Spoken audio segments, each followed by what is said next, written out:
Roger Federer out at the second round stage. Are we seeing the end of an era here? Well, I'll tell you what, it was a heck of a day, and I've been watching tennis for 60 years. And last night before I went to bed, I pinched myself and I said, was this really what happened today? I mean, that's how unusual it was. And it's just unbelievable. The world is astonished. They don't know what to make of it. On Federer's defeat and on Dustin Brown's victory, both of those victors were using the serve-volley game, the classic serve-volley game. Are we seeing the return of serve and volley at Wimbledon? Well, now, don't get too excited. First of all, I like to see some of that come back. But what's happening today, when the returners stand on the baseline and take short backswings, it catches the serve and volley on the service line. And when you have to make your first volley on the service line, you're in trouble against the counter punches today.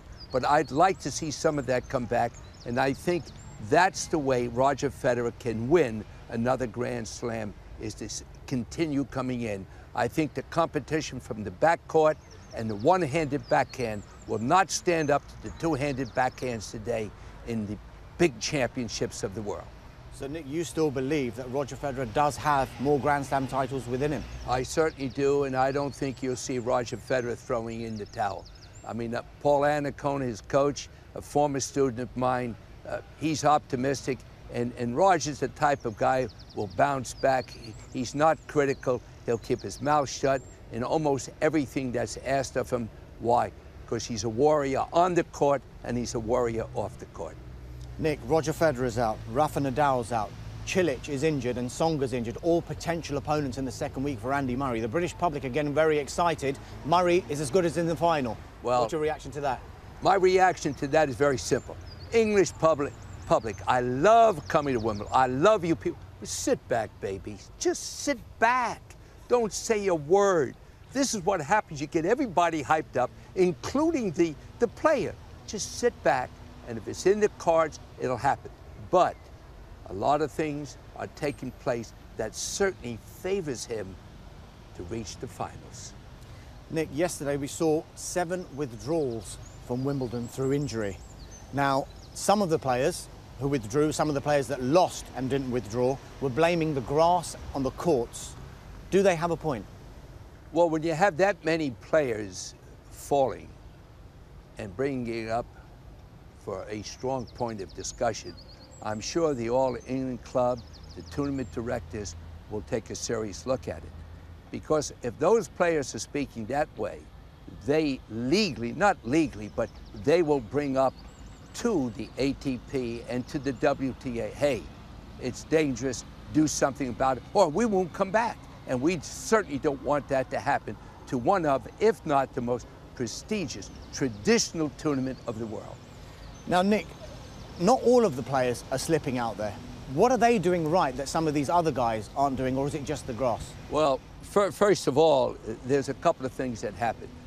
Why Andy Murray is doing so well is because of his footwork and balance. Remember, on grass, it's a totally different surface, especially the first week when the grass is very green. And the grass has taken some changes. It's more closely cropped. So the grass right now is still grass. Normally the third or fourth day you begin to see patches of brown dirt. You don't see too much brown dirt anymore. So as you're running for the balls and you take that last wide step, that's the step that takes out and slides. Murray, he's just a magician on the grass. He takes smaller steps that when he's running for the ball and the last step is not so big, as he hits, then he'll take a recovery step as well.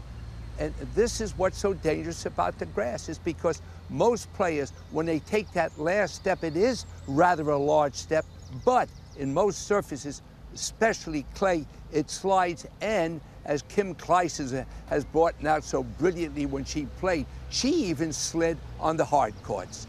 So footing, and balance is very important when you play on the grass courts.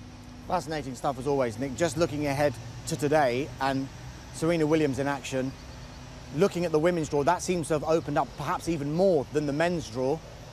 Is it an air of inevitability that Serena's going to win? And do you think Laura Robson could potentially be a challenger to her this year?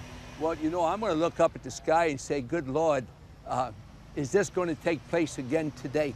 I really can't answer that. However, it would be a catastrophe if something happened to Serena Williams on the court.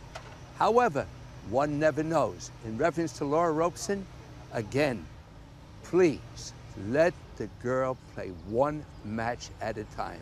And if it's in the cards, it'll take place. But when you have openings like this, you have to take advantage of the opportunities when they exist. If you don't, somebody else will.